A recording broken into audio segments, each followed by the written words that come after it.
There we go. All right, we bent the spoon, we've done the things, we've said the magic words. We are now live. Very good. Great. Very good. I love technology. It is my favorite thing in the absolute world. When it works. Yes, when it works, when it works. All right, so hey everybody, welcome back. We are doing our third edition of the Scale Smarter series. My name is Ali Taylor. I'm here with my co-host Frank Majorana from Just Works, and we have our special guest returning with us, Elissa Zylbershlag from WorkWise Labs. And today we're going to be talking about confidence in uncertainty, clarity systems, and upskilling in 2026. But before we dive into that, I just want to check in and say, hey guys, how are you? Oh, I'm great. Mecca, Lecca, hi, Mecca, hi, ho. If anyone knows what that is from, we would love to know. It's as soon as I figure out how to spell it, I can tell you exactly where it's from. I can Google it. I'm doing great. Thanks, Ali. Yeah. Oh, it's from Pee-wee's Playhouse. That's what it is. 𝘁𝗵𝗶𝘀 the Genie. It's from the 1980s. Those of us. There you go. I remember that. I do remember Pee-wee's Playhouse. Yeah. Okay. And the talking chair. The day. Very good. Very good. Yeah. You know, that was speaking of. So we were just talking about how StreamYard, which is the platform that we're using, is been taken over by some company called Bending Spoons. And then we talking about The Matrix. Well, did you know that Lawrence Fishburne's first role was on Pee-wee's Playhouse? Look at that full circle you just did, Ali. That whole full loop. Circle. That's amazing. I did not know that. Yeah. I wonder if I'll ever use that information again. Listen, there might be another podcast. There'll be a trivia night, and you're going to be so thankful for that. 100%. What was Lawrence Fishburne's first? Yeah, that's great. That's great. Yeah, because it's definitely completely off. Like you would not think Pee-wee's Playhouse with Lawrence. No, he played the mailman. So that's great. Yeah. So that's not why we're here today. We're here to talk about confidence and uncertainty, and just, you know, a lot of what we're seeing today, at least what I've been seeing with the business owners that I've been talking to, is just with everything that's happening between the tariffs and the economic uncertainty. And, you know, even though we have reports of increased spending during the holiday season, we know that that's kind of coming from those who have more money, and also because of inflation. So it just sort of appears that things are doing a little bit better, but we know that on the business side, you know, people are not necessarily making the investments in their business that they want to be making, whether in terms of software, technology, office space, or even headcount. And so kind of wanted to just kind of have that conversation today of how you can actually start to move forward, even those things sort of seem, you know, crazy on the external side. What are the things that you can do internally within your business to kind of move forward with confidence with some of the decisions that you know you want to make? And so we're going to talk about it from a couple of different angles, which I'm really excited to sort of incorporate in terms of, you know, benefits, HR, payroll, then also on the leadership side, and being able to have that, you know, efficiency and accountability and leadership, and, you know, really making sure that your values are tied to the outcomes into your business. So, yeah, is there anything, like, are there any observations or things that you guys are seeing from your end as it recurs to business owners? Well, I'll start. The one thing that I'm seeing is, as far as within people, and this kind of falls into more of a Elissa's world, is like you're seeing a lot of really talented folks that are not craving necessarily higher paychecks as they were, right? Because we were talking about upskilling. What they're looking for is ability to develop and chances to develop within organizations. Because you're seeing people, they are making moves, but definitely seeing the need and desire for training and development is really greater than it's really ever been before. And I think the current workforce really desires that. Elissa, you have anything to add on it? Yeah. I mean, Yes, I do. I mean, upskilling is so important, and it's what people, I do see that. I mean, that's what I do. So people who want that are coming to me. So I naturally see that. That's what I see. One place that I'm seeing it that's new to me is aspiring leaders. Mm, So people who are looking to get into leadership, they're being more thoughtful about it, and it's not always the right path for everyone, yeah, leadership. And so people are wanting to talk and think about, what do I need to do?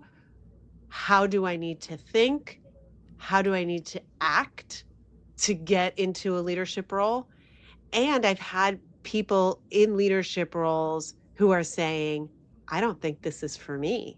yeah. And so there's just this, like, I'm seeing this like almost like an awakening, like a realization, a come to Jesus moment, whatever you want to call it, that is where people are really saying, "Hey, do I want this? Do I want leadership?" And some people's answers are yes, and then that's what they strive for. And some people who are in leadership roles are saying, "No, I don't want that." So if I don't want that, what do I want? And what's that pivot? Yeah, because there's kind of a last couple of years, there's been a gap between really the is it worth it, right? Is it worth the headache to be in this leadership role, to have limited resources, higher expectations, and does the compensation even match, the headache that it would take to really try to be in that leadership role? I've been seeing that sort of frustration and that gap, with a couple people as well. Do you ever find, Alyssa? Do you ever find like reluctant leaders, like so organizations like there might be someone who would be a great leader within the organization, but either they don't necessarily have the self confidence about wanting to take that next step, or they don't necessarily think about it, but the leadership within the organization needs to identify somebody. Like, is there a way that you know leadership within organizations can identify the next leaders? Oh, Is there?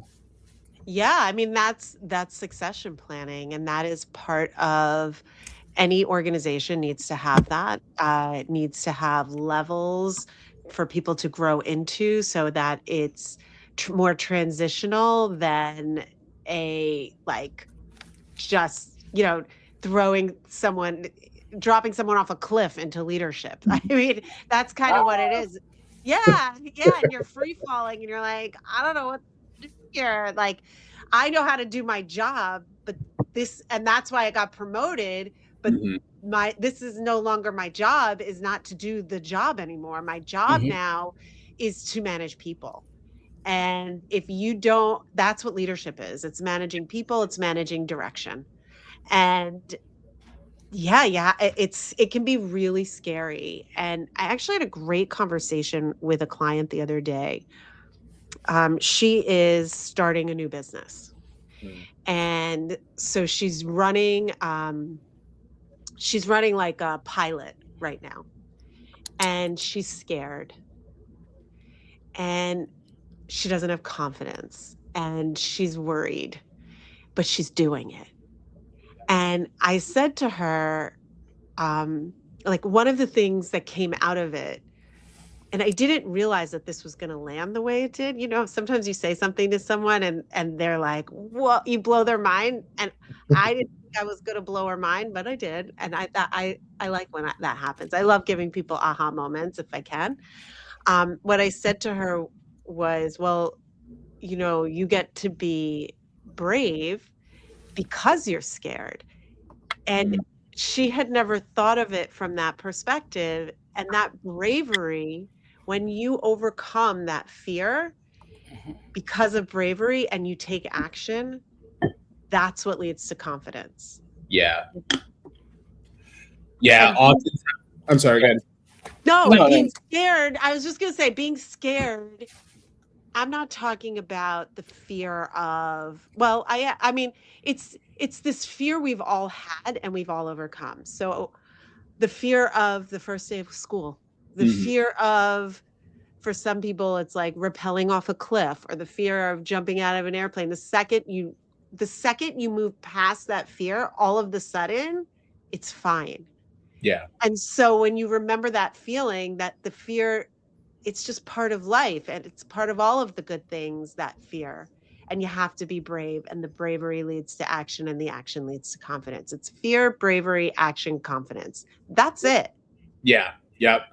Yeah, the confidence comes after you take the action. Like you're not going to have the confidence before; it's going to come afterwards. And so, I think that ties into one of the things that I said when we were kind of discussing the prep for this call. It's like you've got to make the decision and then make the decision right. But like it all starts with making the decision first, and then afterwards you can figure everything else out after that. But otherwise it's just it's theory, it's conjecture, it's just an idea that's in your head. And I think that's a place that a lot of business owners and people who are now find themselves in that leadership role sometimes don't understand. It's like, yeah, you're not going to know how to do this job before you do the job. Yeah. Right. Yeah, and that's why I love, this is a family motto for me, but I've brought it into WorkWise Labs, is think it, do it. Yeah. I've even added think it, do it, live it, Mm. because power of threes. and and because once you do it, you internalize it, and then you be it, you live it. And people talk. Reminds me of like the goose in Charlotte's Web, if you remember that. Talk. But Yeah. you really have to do, and that's the confidence. And work at WorkWise Labs, that's what we're doing, is we're Mhm. bringing people to action. Our WorkWise Labs clients take action. We do. Yeah. Yeah, I have a similar motto for my clients in Wisdom and Wayfinder. It's like, no, you've got to be somebody who wants to take action. And like, I don't want to take your money for coaching and talk you through your feelings for 6 to 9 months or a year, right? Like, no, let's get you in action, because that's the only thing that's going to make a difference. Right. What's And funny? feelings, wait, hold up. Because we are not, if we are coaches, we are not therapists, but feelings are part of it, right? Like, you do have to think about that fear. You do have to admit it, because if you don't admit it, you can't be brave. Yeah. And just bring up, like, with a lot of folks that you guys do work with, especially entrepreneurs, right? Mhm. They're capable of taking that risk. They took that risk. They betted on themselves, right? So when things are uncertain, it's like, well, why are you reverting back? Yeah. Why are you taking a step back? You have the confidence in what you're doing. Make the decision and move forward, right? So it's confidence is an interesting thing. And then you talked a little bit before about doing, right. I was listening to a book, Atomic Habits. Yes. The fourth time I've gone through it, but he kind of talks about the first step of any action is identity. Like, before you are capable of, or before you do anything, before you kind of make any changes, it's identify. Do I identify as that person? Like, so to your point, like, I'm going to go into a leadership role, but have an identity. Like, I can go into this leadership role, and you learn that by stepping into it, right? But all good stuff. Yeah, to that point, he gives that example of someone who says like, "Oh, I don't smoke," or "I'm trying to quit smoking," versus "I'm not a smoker." I don't smoke. Yeah. Right. And I also have a similar kind of approach with the business owners that I work with. And I want to come back to you, Frank, in terms of, people that have been talking about making their first hire or adding to their headcount for a year now or whatever. And it's like, well, clearly you need somebody in this role, whether it's an operator, whether it's another person in your C-suite, or whatnot, but you've been talking about adding to your headcount, but you're still operating as the person who's doing everything, as being a business owner and adopting that identity of, I'm not the person who has to do everything. I'm just the person accountable for making sure that it gets done, whether I need to hire somebody to do that or I need to outsource it. But they delay making that decision because they're looking for the confidence, or they're looking for, I don't know, some fairy dust to come down and sprinkle upon them. And it's like, oh, now I'm a business owner and I'm a CEO and I know how to do these things. And it's like, no, you have to take that action first before you can actually do that. Well, you know what? You go ahead, Frank. I was gonna say one thing too is they don't necessarily see the waste in their own time. Oh, right? So yeah. so it's funny. I was having a conversation with a colleague of mine who she ran a law practice, and she was talking about how how she was doing a lot of this administrative stuff for a long period of time because she could do it, but Yeah. just because you can do something doesn't mean that it makes sense. Does it make sense to spend $200 on it because you're paying yourself $200 an hour to run payroll? No, probably not. And probably not as a good use of time. So yeah, that's one part. But Elissa, you were saying? Yeah, I love what you just said. Like, people don't see the waste in their own time. And the point, like, what we can extract from that is letting go is leadership. Saying, this is not for me to do, or I have to release this. That is leadership. We think, or there's this myth that leadership is doing everything. Yeah. Absolutely not. Absolutely not. Leadership is knowing what your strengths are and knowing what you should let go of and who to ask for help. That is leadership. Mic drop. The end. I love that. Let's transition into talking about values and how that, because I think that's another place where this comes into focus is, where are your values in terms of not just for the business itself, but for you? Like you were saying, Frank, you got to value your time, but do you value, asking for help and developing others and being able to let go? I think that's a huge component of it as well.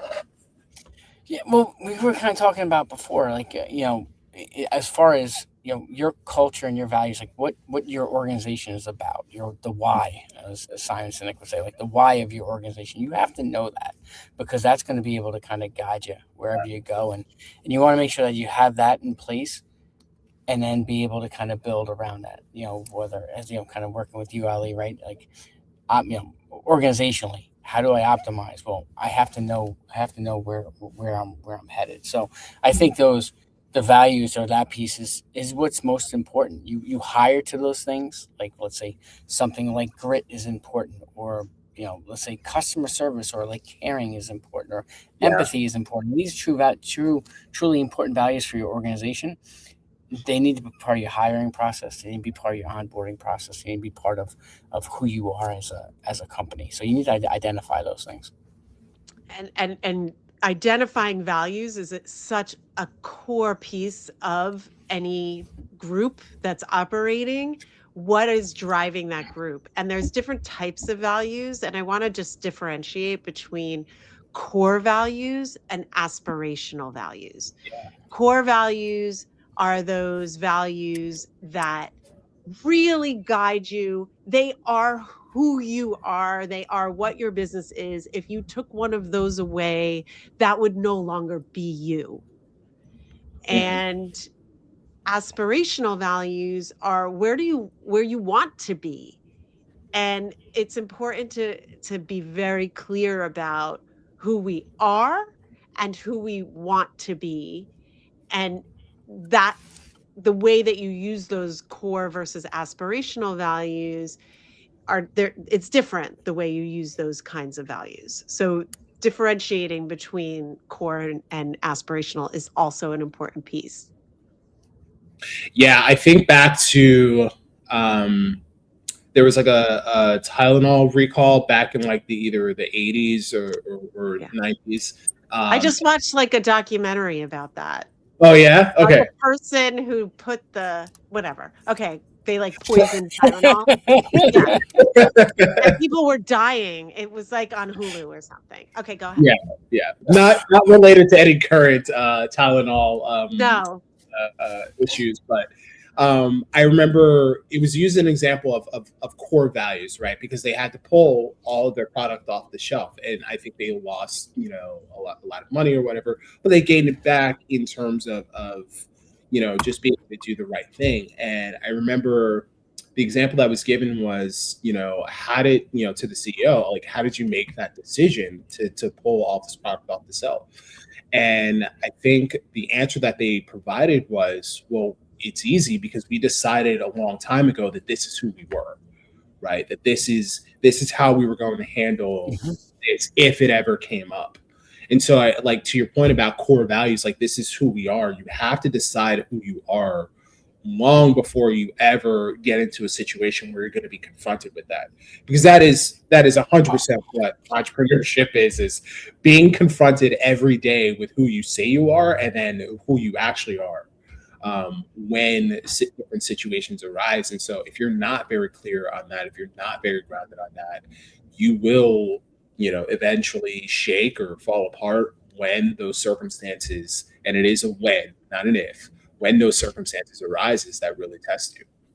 Yeah, because when things become uncertain, we can have the confidence. Yeah. Hence confidence in uncertainty. Yes. Boom. Bringing it all back. Yeah, well, that's their to your point. Like that's their operational. That's the owner's operational system, right? That's where it's a great point. What about like as far as being process orientated in an uncertain time, because that's even more important. What are some of the things, Ali, that you kind of talk to your business owners about? Like, hey, let's get this stuff in order. Yeah. So when we come out of this, we're able to grow efficiently. Yeah, 100%. I talk about the systems and processes. It's easy to document those things. But where I spend some time is really helping them understand, like, okay, what are your core values? And then what's your North Star? Where are you trying to go? Why are you trying to do these things? Because you could spend a lot of time documenting pointless processes and SOPs, and it'll feel like you've accomplished something. But if that's not a core component or process of your business, don't waste time on it. Right? Again, this is going back to what are the most important things that you need to that are required in order to run your business in a way that is unique to you, that reflects your values, that reflects the customer experience that you want to have forth. And then making sure that you have a system that allows you to do that, and then documenting it so that you don't have to think about it. Right? If you have to think about what your values are in the moment that there's a crisis or there's an issue, like let's say your product or service didn't deliver and now you have a customer who's unhappy, right? What's your process to deal with that? Figure that out beforehand. Don't wait until it happens to now say, oh, well, how are we going to handle this? Or how are we going to make this up to the customer? Right? That is one of the number one ways that you can really destroy your business and your reputation, is by not having that figured out ahead of time. And I would Although think I'm sorry if I can jump in there. Yeah. I will say, I think that's so important, Ali. And I would also add that so many things come up. It's like impossible to set every procedure up. But I think what you were saying is if you have the values set up, then whatever comes, even if you've never been presented with it, you can rely on those values to guide your new process. Because I mean, that's part of business, right? It's like you plan for everything and then everything you never thought of happens. Yeah. Right? Like a pandemic, or I mean, I just feel like there's things you didn't even know existed that Mhm. then come your way, and you don't say no when you're an entrepreneur. You say hell yeah, and then you figure it out. But your values are the things that guide you. Yeah, but you shouldn't be figuring out your values in that moment. You can figure out Correct. the process, right? Like, how are we going to fulfill on this promise? How are we going to fulfill on this value that we've communicated, that we've said is important to us? So if it is that customer experience, if it is, we make sure that, the product or the service is delivered with excellence every time. It's the how is always figure outable, but the why and the intention, that is something that you should be clear on from the very beginning. Like, one of my values for WorkWise Labs, I just want to share this. One of my that I'm thinking about as we're talking about this, one of my values is simplicity. Yeah. I want things to be simple. I don't want anyone to be like, what's happening? What's going on? How are we going to? I always say, like, what the next step is, what Yes. we need to do. And I try and like simplify. And I just remember this client I have who is a recurring client. And the first time we ever worked together, we got on the phone and she's like, can you do a program for us? And I was like, sure. What do you want? And here's some options. And she said, oh, I want that. I said, great. When do you want it? She said, this day. How many people are there? This many. Okay, we're good. And she's Yeah. like, that's it? And I Yeah. said, that is it. I'm going to show up and I'm going to do that for you. And she goes, that was so easy. And I said, yeah. And that's what working with me is. It's easy. Who wants complicated? And so she and I now have done every year we do multiple things together because it's easy to work with me. And that is a value. That is, if you took simplicity away, that Yeah. would not be WorkWise Labs. Yeah. Yeah. And I probably need to put that more on my website. Yes. So because like you get into values, right? And especially with small businesses, there's the individual business owner, their values, who they are, and then there's the organization. But I would think, and I don't know this, and I'd love your opinion on this. I would think that you'd have to, as a business owner, probably what you should do is make sure you're clear on your values, and then kind of start building out your organization. You can't value one thing personally, and then be in an opposite direction within your business. I wouldn't think that would No, work. values are universal. Yeah. You do not have one set of values for home and one set Yeah. of values are universal. Yeah. So starting with the end. So when you run in a situation, because I think a lot of people don't necessarily think about their value, like they don't necessarily take the time to put the thought process into it. What do you do when you're kind of sitting with a business owner and you're like, all right, well, it comes up and you say, well, what's your organizational values? And they're like, I don't know. So like, what's kind of the process to talk through those things? Well, I would talk to them about, like, what are the favorite, like, companies that you've loved working with or have purchased from before? What are the things that you loved about them? Why do you choose this brand over another brand? Right? There's obviously something there that keeps drawing you in, that keeps connecting you to that. So I would look to that as a way to start to think about, okay, if it's the products are always like really premium, or simplicity, right? To borrow from you, Elissa.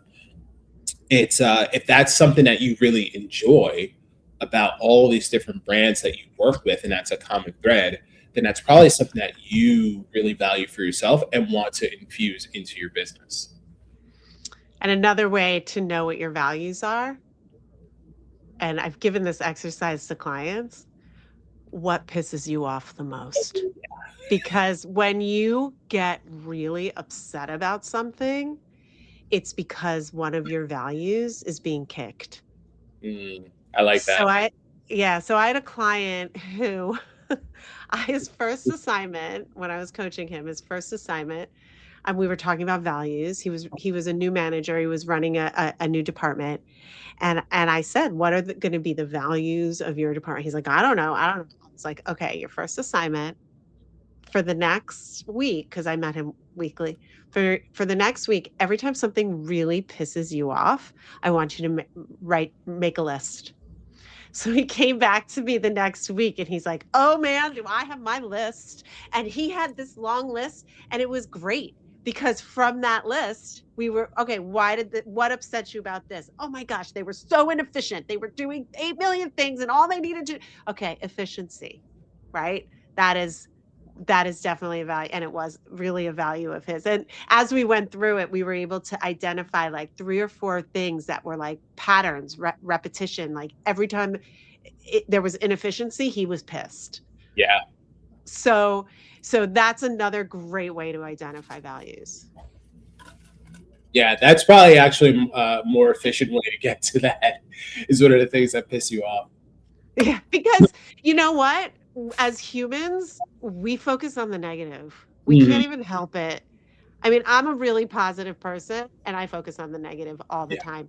It's just like human nature. That's what we notice. I was working with a marketing specialist yesterday, and she was saying that the ads that she puts out where people are like this get less eyeballs than the ones that where someone's like, you know, in the picture.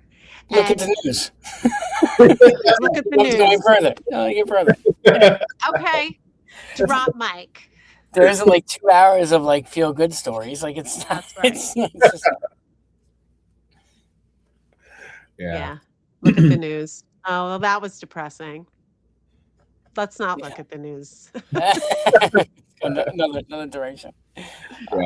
Well, let's talk about upskilling, because I think that's another place that that's really important. And I kind of mentioned, the Moneyball approach, which it took me a while to finally watch that movie, but I thought it was pretty interesting, especially when there's that scene where they're sitting they're having like a coaches meeting, and they're talking about like, what's the problem that they're trying to solve, and everybody else is going around giving, surface answers that don't really fit.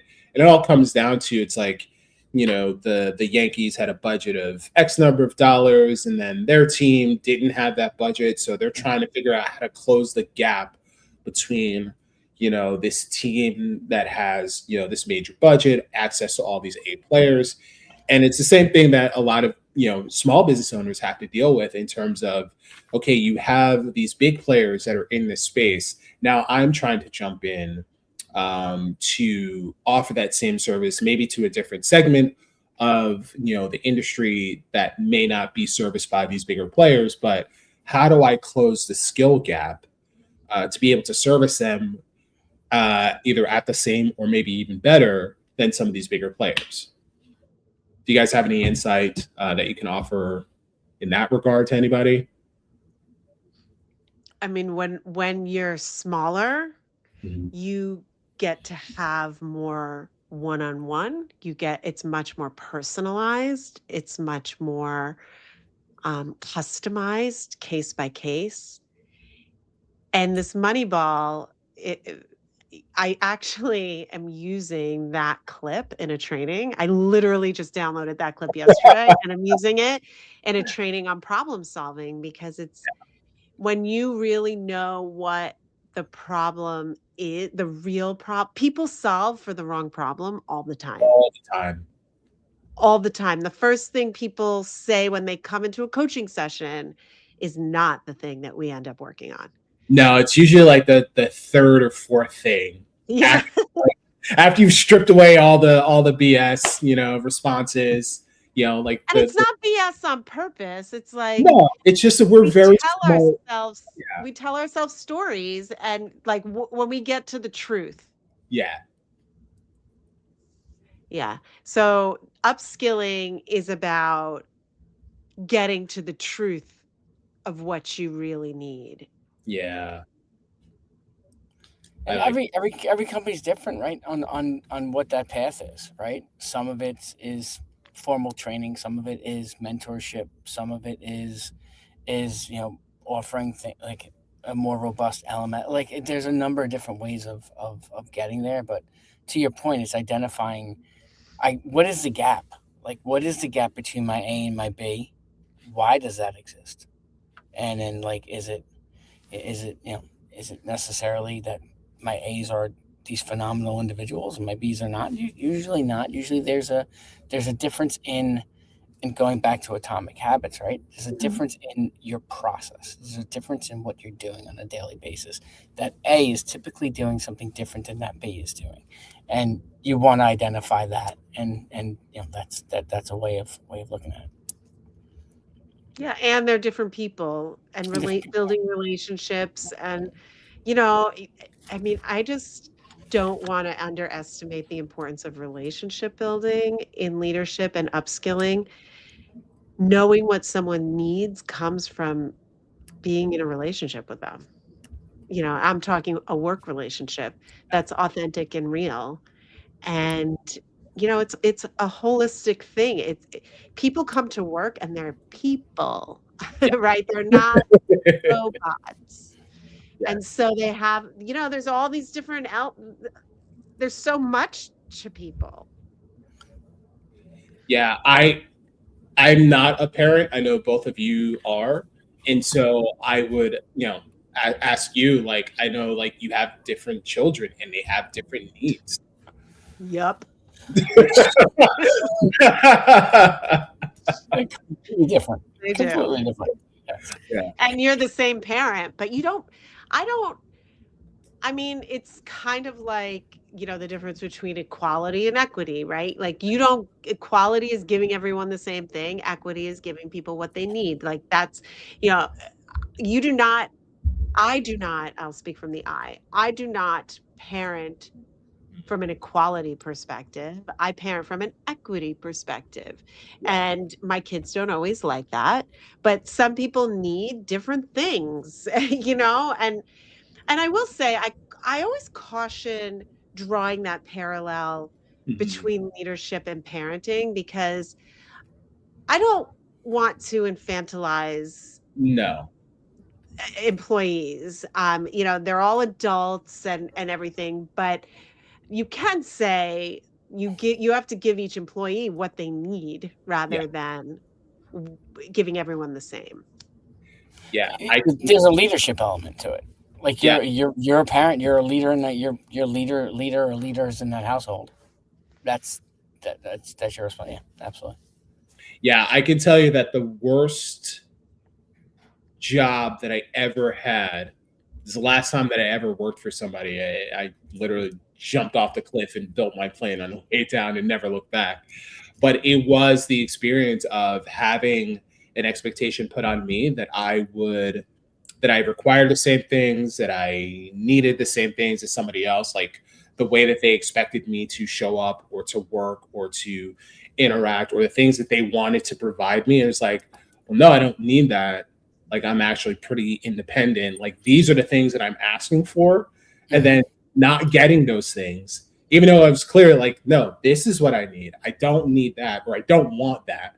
Like, I'm not looking for a mentor. I'm just looking for, clarity around this, or resources so that I can do this, right? This thing that you've tasked me, with being responsible for. And I'm not getting that because really you want to provide this other thing that I'm not looking for, right? And so I think that's like, like I said, that was like the worst job experience that I had was somebody wanting to provide me with something that I wasn't looking for, as opposed to the things that I actually was requesting and needing. And I think the big thing for people who suddenly find themselves in leadership is to really be on the lookout for, and like you said, Elissa, having that relationship, and not expecting the relationship that you have with one employee to look like the relationship that you have with another employee. And not prioritizing employees that you like, because we all like people differently, right? Like don't prioritize, like really try to be true to that. Yeah. So relationships are really important. Being practical is also really important, and being real. And I'm going to do a shameless plug right now, but I have these 15-minute programs called Just a Touch that are free to everyone. And in every single one, I give I give the participants something. So the next one coming up is on giving feedback. And I give a 5-step process of giving feedback that it is actually effective if you follow it, and some guidelines around how to give effective feedback. And I do that all in 15 minutes. You want to know why? Because it's practical. Yeah. I always like people walking out when I'm upskilling, when I'm training people. I like people walking out with something that they can use now. Yeah. I am having a problem and I have to give feedback. Oh, good. Now I can work through the system, and it's easy, and it's simple, and I can do it. Being Yeah. practical. Yeah, and I think everyone should make an effort to attend that, because giving feedback is one, super critical and important. But I've also found that sometimes, people don't stop to think about, okay, what is the feedback that this person needs? How do they need it delivered? Right. Yep. So, they recommend the compliment sandwich, which No. some people might want that. For me, I'm just like, no, I don't need, just tell me the thing. Just get to the thing. They're not going to remember the good thing because people focus on the bad. Right. So Exactly. when you just wasted a compliment. Why Yeah. don't you just give the compliment on its own and Yeah. then let someone feel good about the compliment? Yeah. Don't wait for my performance review to tell me 2 things that you like about what I'm doing when you haven't given me that, the entire time. And now you're supposed to deliver this piece of critique or criticism in the middle of that. Because like you said, that's the thing I'm going to remember. Right. I am anti-sandwich. I don't know if you caught that. Like, no. No. Okay. Yeah. All right, let's see. Okay, we're getting ready to come up on time because I know you've got something else going on today, Elissa. So we want to make sure that you are on time with that. So any final words as far as training that you have found that isn't to be effective, or things that people could implement, managers, leaders, to just really be more effective and more confident in their position, despite all the things that are happening in the world and things that we're facing. Yeah. At WorkWise Labs trainings. Yeah. They're interactive. They teach real things in a simple way so that everyone can understand. I have people at all levels that come to my workshops, and there's always something for everyone, and it gets people thinking critically, and they know exactly what's in it for them. Nice. Very good. That's great. That's awesome. 15 minutes. Awesome. Everybody's got 15 minutes. You can find 15 minutes. Yeah, those are like the feeder into the real ones that are like deeper and have more stuff. But everyone can find 15 minutes, and everyone can afford free. Exactly. And from a testimonial standpoint, they are well worth it. I've attended it, and they've been. I've come out of it with something I didn't know, and actually, Elissa and I had a long conversation after because she sparked some ideas. So, Thanks, they're well worth it. Yeah, thank you. 100%. Yeah, and just the work that we've done together, on those workshops, like that is something I highly recommend. Really, everyone, again, coming back to those values, especially the core values versus the aspirational values, making sure that everybody on your team understands what those are, but also making sure that you are very clear yourself as the leader, as the business owner, what your values are, what you're grounded in. Circumstances are always going to change externally. So there should be a common recognizable thread in who you are and how you show up in your business, regardless of whether things are great or things are not so great. Mm-hmm.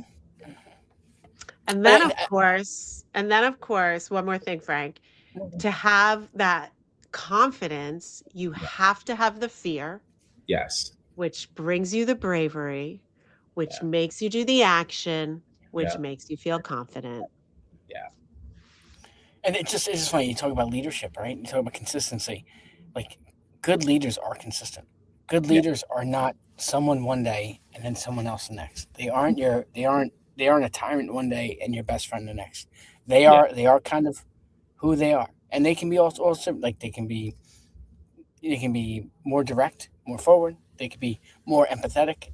People communicate in different ways, but as long as there's some consistency about who they are, that's what you gotta, because people pick up on it. Like, when you're like, I don't know who to expect when they walk in the door. That's not good. That's not good. Yeah. Awesome. Thank you. Well, I love talking to both of you. Likewise. Yeah. Likewise.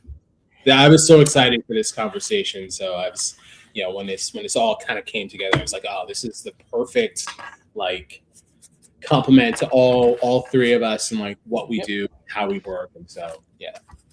Awesome. Well, thank you guys. Have a very cold rest of the week and a snowy weekend, but yeah, let's go. I will not. I will wear all the layers and the blankets. Keep myself. Oh my God, it's so cold like crazy. Anyway. I know it's. I think we're gonna get some more snow this weekend. So I think it's anywhere from 1 inch to 17 feet. I think it's somewhere in that range. So. All right. Well, thank you to both of you for having me, and I'll see you both soon. Absolutely. Yeah. Take care. Bye.